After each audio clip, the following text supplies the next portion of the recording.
তো তা হলি না, তুই আবার অন্য কোনো ছেলের ফাঁসে পড়ে গেলি। কি পুরা ভাগ্য নিয়ে যে দুনিয়াতে এসেছিলাম তা ভগবানই জানে। ভালোবেসে একটু সুখ পেলাম না আমি। কত শখের বউ তো আমার, কত ভালোবাসা দিয়ে আপন করে তোকে বিয়ে করলাম, তবু তুই আমার সাথে বিশ্বাসঘাতকতা বেইমানি করলি।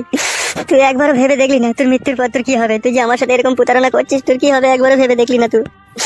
আমি তো স্বামী, আমি তোর জন্য সবকিছু করতে পারবো, দুনিয়ায় যত কাজ আছে সবই করতে পারবো, কিন্তু তুই আমার মনকে ফাঁকি দিয়ে এটা পর পুরুষের সাথে যখন তুই শুয়ে আছিস, তুই জানিস না রে বুকের ভিতরটা না, ওই কলজিটা না একদম সে চিরফাট হয়ে যায়। সে ফাটে আমি যতই মলম লাগাই না, সে কোনোদিনই সে ব্যথা সারবে না রে বউ।